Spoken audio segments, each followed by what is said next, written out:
Paz do Senhor, irmãos. Eu estava conversando, cumprimentando o irmão Sebastião, a irmã Célia. Falei para eles que eu me sinto esmagado. Parece que um trator passou por cima de nós. Mas nós estamos aqui como que destruídos, não destruídos, abalados, mas não destruídos. E eu coloquei um versículo que já foi lido aqui hoje à noite, Salmo 62, o versículo 8.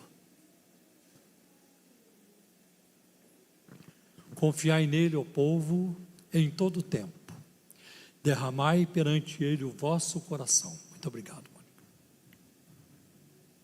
O vosso coração, Deus é o nosso refúgio. Este salmo pode se referir ao período de provação na vida de Davi, em que o seu filho Absalão tentou derrubá-lo do trono. Nós vamos ver isso no Salmo 62, versículos 3 e 4.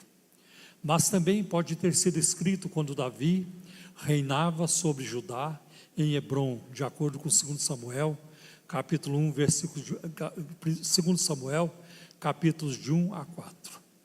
Foram anos difíceis, durante os quais o exército de Saul procurou dar continuidade a sua dinastia e impedir o rei ungido de governar. Davi demonstra uma fé extraordinária ao descansar em Deus, de acordo com os versículos 1, 2, versículos 5 e 6, e ao confiar que ele derrotaria o inimigo e restituiria a paz no reino. Agora, este salmo é também um convite para o desabafo. E o que eu vou trazer para vocês aqui hoje à noite, eu extraí de um livro chamado Práticas Devocionais, do autor Elben Len César, e um livro publicado pela revista Ultimato. Desabafar é derramar a alma perante o Senhor, colocando para fora toda mágoa, ressentimento, tristeza, queixume ou queixas, inquietação, ansiedade, medo, indignação, revolta e coisas desse tipo. O excesso de ansiedade provocado pelos problemas, dificuldades, decepções, frustrações, sofrimento, cria uma situação insuportável. A falta de desabafo faz mal à alma e ao corpo ao mesmo tempo. Agora, a Bíblia, as Escrituras encorajam o desabafo. A Bíblia está cheia de desabafos. Tem 2 livros do Antigo Testamento, o livro de Jó e o livro de Salmos, contém inúmeros desabafos. O título do Salmo 102 diz assim: oração de um aflito que desfalecido derrama sua queixa diante do Senhor. E aqui nós temos motivos de sobra para fazer isso, de derramar a nossa queixa diante do Senhor. O desabafo mais comum é o desabafo verbal. Alguém fala e o outro ouve. Veja o ditado: alegria compartilhada é alegria aumentada, dor repartida é dor diminuída. E o autor então ele coloca alguns parceiros do desabafo. E aqui está uma questão: com quem desabafar? Não se pode desabafar com as paredes, derrubando e quebrando tudo. É preciso que haja um par de ouvidos para ouvir. Na época em que Davi era perseguido por Saul, ele tinha o dom de ouvir os outros. Por isso se ajuntaram a Davi, a ele, todos os homens que se achavam em aperto, endividados e amargurados de espírito, e ele se fez chefe dessa gente. E eram com ele uns 400 homens, de acordo com 1 Samuel, capítulo 22, o versículo 2. Depois este número cresceu, e logo aumentou para 600 homens, de acordo com 1 Samuel 23, versículos 13, 1 Samuel 27, versículo 2, e 1 Samuel capítulo 30, versículo 9. Agora o autor, ele coloca alguns tipos de desabafo. Existe, por exemplo, o desabafo mútuo. É o desabafo entre marido e mulher, ligados pelo amor e pela carne. Também tem o desabafo entre pais e filhos, ligado pelo amor e pelo sangue. Existe também o desabafo entre os irmãos de fé, ligados pelo amor. Entre os amigos, ligados pela amizade e convivência, Aliás, Gálatas capítulo 6, versículo 2 diz que nós devemos levar a carga uns dos outros, e assim nós cumpriremos a lei de Cristo. Existe também o desabafo clínico, que é o desabafo realizado diante de um conselheiro, de um pastor, ou de um psicólogo, de um psicoterapeuta ou psiquiatra. Trata-se de uma assistência especializada, ora de ordem religiosa, ora de ordem médica, ou os dois, médica e religiosa. Existe o desabafo espiritual, que é o desabafo feito diante de Deus em oração. Esse depende da confiança em Deus, como se vê nessa palavra de Davi, quando ele se escondia de Saul numa caverna de En-Gedi. Olha o que está escrito no Salmo 142, versículos 1 e 2. Ao Senhor ergo a minha voz e clamo, com a minha voz suplico ao Senhor. Derramo perante Ele a minha queixa, à sua presença exponho a minha tribulação. É uma postura corajosa na presença de Deus, de problemas reais e graves. O desabafo, ele interrompe uma situação de amargura intensa e contínua. Então é importante desabafar por causa disso. Agora, meus irmãos, desabafar não é pecar. O desabafo não é pecado. Quem desabafa precisa falar, ficar solto e ter liberdade. A pessoa está pondo para fora o que está dentro dela. É possível que diga coisas absurdas, mas é melhor proferir coisas absurdas do que armazenar e multiplicar absurdos dentro de si. Deus não se ofende quando ouve essas coisas, nem pune, nem castiga quem as apresenta diante dele se apresenta diante dele para chorar e queixar-se da sua situação. Em seus momentos mais difíceis, Elias pediu a Deus a morte. Senhor, é melhor que eu morra. Está lá em 1 Reis, capítulo 19, versículo 4. Jonas fez o mesmo, em Jonas capítulo 4, versículo 3, ele pediu para morrer. Porém Deus, como é que ele tratou essas pessoas? Deus as tratou com compreensão e com paciência. Creio que um dos exemplos mais interessantes, ou mais que se destacam de desabafo, é o desabafo de Jó. Esse é o exemplo mais dramático. Esse homem da terra de Uz perdeu todos os bens, todos os filhos e toda a saúde. Jó amaldiçoou a noite que seu pai e sua mãe o geraram. Amaldiçoou a gravidez tranquila e sem interrupção da sua mãe. Amaldiçoou o dia em que nasceu e os peitos carregados de leite materno que o impediram a sua morte ao nascer. Isso está em Jó capítulo 3, versículo de 1 a 26. Jó quis morrer, quis parar de sofrer, mas pois não aguentava mais viver. Por isso, as muitas perguntas que Jó fazia em seus desabafos. E aqui tem uma lista, eu vou citar várias delas. Jó 3, versículos 11 e 12, ele pergunta: por que não morri no ventre da minha mãe? Por que não expirei ao sair dela? Por que houve regaço que me acolhesse? E por que peitos para que eu mamasse? Jó 3, 20 e 21. Por que se concede luz ao miserável e vida aos amargurados de ânimo, que esperam a morte e ela não vem? 3, 23. Por que se concede luz ao homem, cujo caminho é oculto e a quem Deus cercou de todos os lados? 6, versículos 11 e 12. Por que esperar se já não tenho forças? Por que prolongar a vida se o meu fim é certo? Acaso a minha força é a força da pedra? Ou é de bronze a minha carne? 10, versículo 18. Por que, pois, me tiraste da madre, do útero? Ah, se eu morresse antes que olhos nenhum me vissem. Jó conhecia a prática e a arte do desabafo. Jó 7, versículo 11, ele diz: não reprimirei a boca, falarei na angústia do meu espírito, queixar-me-ei na amargura da minha alma. Jó 10 e 1, a minha alma tem tédio à minha vida, darei livre curso à minha queixa, falarei com a amargura da minha alma. Jó 10, versículo 6, se eu falar, a minha dor não cessa, se eu calar, qual é o meu alívio? coerente com a sua vontade e a necessidade de dar livre curso às suas dores, cujo peso é maior do que a areia dos mares. Jó parece exagerar ao falar isso. Ele disse isso no capítulo 6, versículos 2 e 3. Capítulo 7, versículos 15 e 16. Eu prefiro ser estrangulado, é melhor morrer do que viver neste meu corpo. Detesto a vida, não quero mais viver. Que desabafo terrível. 16, versículo 7. Na verdade, as minhas forças estão exaustas. Tu, ó Deus, destruíste a minha família toda. 19, versículo de 8 a 10. O meu caminho ele fechou e não posso passar. E nas minhas veredas pôs trevas. Da minha honra me despojou e tirou-me da cabeça a coroa. Arruinou-me de todos os lados e eu me vou. E arrancou-me a esperança como a uma árvore. 30, versículos 26, depois do 29 ao 31. Quando eu esperava o bem, veio o mal. Quando eu procurava a luz, vieram trevas. Nunca para a agitação dentro de mim. Dias de sofrimento me confrontam.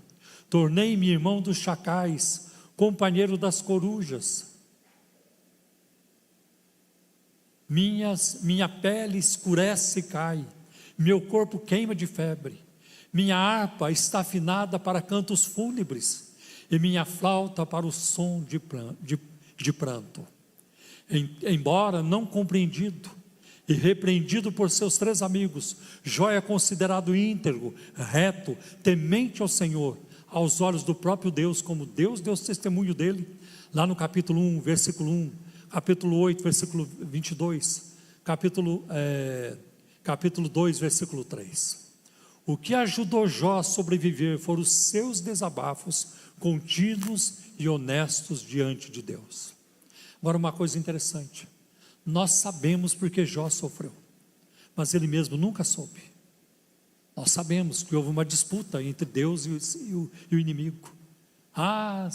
Se o Senhor tirar os bens de Jó, ele vai te amaldiçoar. E Deus aceitou a aposta. Então vai lá, tira tudo que ele tem, menos a vida dele. E Jó permaneceu íntegro. Nós sabemos porque Jó sofreu, mas ele nunca soube. Porque se nós soubermos por que estamos sofrendo, perdeu a graça. Eu estou sofrendo porque eu só fiz o mal. Eu estou sofrendo porque eu mereço. Eu estou sofrendo porque eu aprontei, porque eu pisei na bola. Eu estou colhendo o que eu semeei. Mas com Jó não foi assim. E muitas vezes conosco não é assim. Olha, às vezes eu vejo os favoritos de Deus na Bíblia, e fisicamente falando, humanamente falando, não é uma coisa boa ser favorito de Jesus. Os favoritos do Senhor na Bíblia sofrem. O primeiro deles, Abel, o favorito de Deus, morreu assassinado. Aí você encontra Lázaro, lá de Betânia, que era amigo de Jesus, e chega um recado: Lázaro, a quem tu amas, está doente. É possível ser amado por Jesus e ficar doente. É possível ser amado por Jesus e morrer. É possível. Então, Jó nunca soube. E é importante quando nós passamos por sofrimentos, por momentos difíceis, de desafios, e a gente não sabe. O que está acontecendo, meu Deus? Por que isso está acontecendo? Às vezes a pergunta não é por quê, mas é para quê? O que Deus quer me ensinar em toda essa situação? Existem outros desabafos na Bíblia. Qualquer problema que gera intranquilidade é motivo de desabafo diante de Deus. A carta malcriada e desafiadora que o rei da Síria enviou para o rei de Judá foi motivo para Ezequias subir à casa do Senhor e estender a carta diante de Deus em oração. Isso está em 2 Reis, capítulo 19, versículo de 14 a 19. Senhor, olha a ameaça do rei da Síria. Não é a você que ele está ameaçando, é a mim. E Deus tratou com o rei da Síria. Algum tempo depois, o mesmo rei Ezequias adoeceu de uma enfermidade mortal e voltou à prática do desabafo, quando Deus disse para ele, através do profeta Isaías: prepara a tua casa, põe tudo em ordem, porque você vai morrer. E ele estava deitado, doente, virou-se para a parede e desabafou: Senhor, eu tenho servido o Senhor com coração íntegro, e Deus prolongou os seus anos, deu-lhe mais 15 anos para viver. Isso está em 2 Reis, capítulo 20, versículo de 1 a 11. Veja o caso de Asaf, chefe da música no tempo de Davi, de acordo com 1 Crônicas, capítulo 16, versículo de 4 a 5. O problema ali foi diferente, e extremamente grave. Asaf teve uma crise de fé tão séria, que ele diz que os seus pés quase se resvalaram, e pouco faltou para que se desviassem os seus passos do caminho do Senhor. Isso está no Salmo 73, versículo 2. O que o salvou dessa crise complexa e perigosa foi o desabafo. Quando ele entra no santuário de Deus, ele enxergou coisas que não tinham visto antes e recuperou a confiança no Senhor, como está no Salmo 73, versículo 16 a 28. Jeremias foi objeto de zombaria contínua e generalizada, está lá em Jeremias capítulo 20, versículo 7. Ele foi amaldiçoado por todos, sob constante ameaça de morte. Ele viveu sob constantes ameaças de morte. O profeta fez um desabafo igual ao de Jó, está lá em Jeremias 20, versículos 14 e 15. Maldito o dia em que nasci, não seja bendito o dia em que me deu à luz a minha mãe. Maldito o homem que deu as novas, a boa notícia a meu pai, dizendo: nasceu-te um filho, alegrando-o com isso grandemente. E Jeremias desabafa ainda no capítulo 20, versículos 17 e 18. Por que não me matou Deus no ventre materno? Por que minha mãe não foi minha sepultura? Ou não permaneceu grávida perpetuamente? Por que saí do ventre materno tão somente para ver trabalho e tristeza, e para que se consumam de vergonha os meus dias? Até Jesus desabafou. E é admirável a sua coragem de abrir o coração aos seus 3 discípulos que estavam com ele no Getsêmani, Pedro, Tiago e João, sobre a sua dor. E ele diz para eles em Mateus 26, versículo 38, a minha alma está profundamente triste até a morte, e morte de cruz. Jesus desabafou. Jesus disse a alguém que queria segui-lo, em tom de desabafo: você quer me seguir? As raposas têm covis, as aves do céu têm ninhos, mas o Filho do Homem não tem onde reclinar a cabeça. Isso está em Mateus 8, versículo 20, foi num tom de desabafo. E eu creio que o maior desabafo de Jesus se deu no alto da cruz, quando ele clama, lá em Mateus capítulo 27, versículo 46, Deus meu, por que me abandonaste? Foi ali o fundo do poço para Jesus, foi o seu momento mais triste, foi o seu momento mais cruel, quando ele se viu separado do Pai, porque ele tomou o lugar do pecador, e como ele se fez pecado por nós, e por isso parece que a comunhão foi interrompida. Por um momento ele estava ali levando sobre si todos os nossos pecados, de toda a humanidade e de todas as épocas. O fardo era pesado demais. Por isso que nós não carregamos o fardo no nosso pecado. Se o fardo do nosso pecado estiver sobre nós, nós seremos esmagados. Mas porque o fardo do nosso pecado está sobre Cristo, nós somos aliviados, nós saímos livres, nós temos vida eterna, nós não seremos destruídos. Isso é muito importante. Veja, existe uma diferença entre desabafo e murmuração. A linha divisória entre desabafo e murmuração é muito tênue, e uma coisa pode ser facilmente confundida com a outra.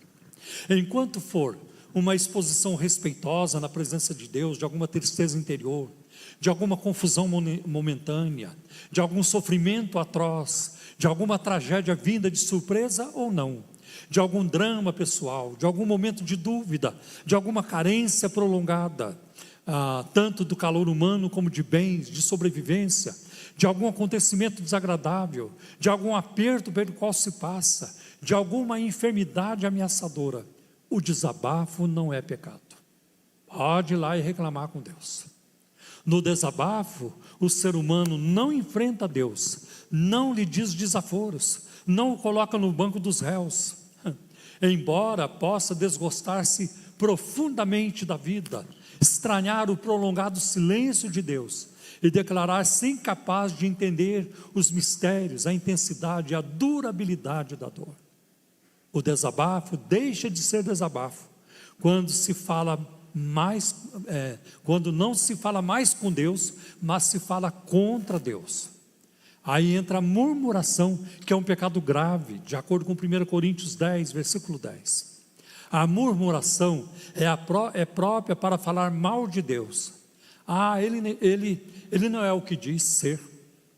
Ele não faz o que promete. Ele não ama como ele diz que ama. Deus só serve para estragar a situação. Isso já é murmuração, já não é mais desagravo. E no meio de tudo isso, onde entra Jesus? Jesus Cristo é o mesmo ontem, hoje e eternamente. Continua conosco, apesar da nossa dor. Nós não somos os únicos a passar por isso. Eu fico imaginando a dor de Jacó, quando ele sepultou Raquel. A dor de Jacó. Eu fico imaginando a dor de Adão e Eva, quando vê um filho assassinando o outro. E ao longo da história, ao longo da Bíblia e da história, as dores se multiplicam. Mas como a minha esposa leu aqui no começo do culto, um dia o Senhor vai limpar dos olhos toda lágrima. Toda lágrima. E a palavra de Deus, Paulo escreveu em 2 Coríntios capítulo 6, versículo 10, que nós estamos contristados, mas sempre alegres. E isto para mim é uma coisa incompreensível. Como é que pode na vida cristã você consegue misturar alegria com tristeza? Hoje nós estamos tristes desde a quarta-feira. Nós estamos tristes. Mas tudo que aconteceu, a partida da nossa irmã, e tudo que, as lágrimas, o luto, tudo isso, não vai tirar de nós a alegria da salvação, a alegria do Espírito Santo. Nada vai tirá-la. Nós não morreremos infelizes, porque alguém na nossa família morreu. Nós não partiremos deste mundo infelizes, porque algo deu errado. Não, na verdade, nada dá errado na nossa vida, do ponto de vista celeste. Um dia nós vamos compreender tudo. Um dia nós vamos compreender tudo. Hoje não sabemos. Parece que as coisas deram tudo errado, não deu certo. O que nós esperávamos não aconteceu. Mas do ponto de vista celeste, Deus sempre tem a melhor escolha, a melhor decisão e a dele. Ele sabe o que faz. E assim como a nossa irmã Neia partiu para estar com o Senhor, o que nós estamos fazendo aqui é exatamente isso. Nos preparando a cada dia, a cada momento na nossa vida para o nosso encontro com o Senhor. Meus irmãos, eu me converti com 19 anos de idade. Eu vou dizer para você, eu não me converti a Cristo para ficar rico, como a teologia da prosperidade promete. Eu não me converti a Cristo para ficar livre de acidente, para ficar livre de uma bala perdida, para ficar livre da faca de um assassino, do revólver de um assassino. Eu não recebi a Cristo para ficar livre de acidente de avião. Eu recebi a Cristo por causa da vida eterna. E essa ninguém vai tirar de nós. Chegará um dia em que nós todos estaremos diante do trono de Deus, onde nós vamos estar juntos novamente, onde a morte nunca mais vai nos separar, onde a nossa comunhão será eterna e perfeita, porque hoje estamos juntos aqui, mas a nossa comunhão não é perfeita. Mas um dia nós estaremos em perfeita comunhão com o Senhor e uns com os outros nas mansões celestiais. Por isso que Apocalipse capítulo 7, versículo 17, aliás 2 vezes, e no capítulo 21, versículo 4 diz: e Deus limpará dos seus olhos toda lágrima. Temos chorado, ainda vamos chorar por um bom tempo, mas nenhuma lágrima do cristão cai no chão. Ele recolhe as nossas lágrimas no seu odre, de acordo com o Salmo 58. E elas estarão na presença dele, na memória dele, e um dia ele as enxugará dos nossos olhos. E eu não creio, irmãos, que esse enxugar de lágrimas é Jesus lá no céu pegando um lenço, vem aqui, deixa eu passar o lenço no seu olho. É muito mais do que isso. É alegria indizível, é mostrar isso, aquilo, é ver a sua face, a sua glória, é ver o seu rosto meigo, contemplar o seu sorriso, olhar nos seus olhos. Tudo isso é enxugar de lágrimas, coisas que vão além da nossa imaginação e daquilo que nós poderemos saber, mas que o Senhor reserva para nós. Que Deus nos abençoe, nos conforte com a sua palavra, com a ação do seu Espírito Santo a cada dia. Eu creio que Ele faz, eu creio que Ele fará. Deus não falhará conosco, Ele nos confortará. Toda vez que nos reunirmos aqui, toda vez que estivermos louvando, orando, buscando a Deus, toda vez que nós estivermos pensando nele, porque Ele nunca deixa de pensar em nós. Ele está sempre conosco, nos guardando e nos alentando. Que Deus abençoe os irmãos com essa mensagem, em nome de Jesus. Amém. Vamos orar.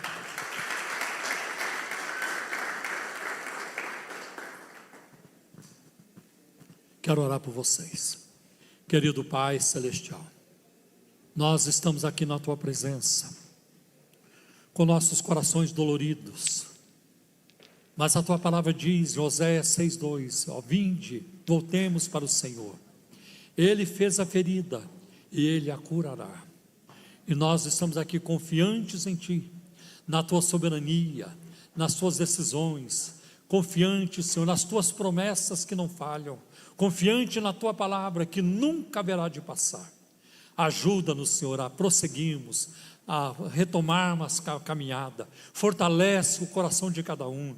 Senhor, alegra com a alegria do Teu Espírito Santo. Traz, Senhor, o consolo do Teu Espírito Santo, porque o Senhor é o Deus de toda consolação.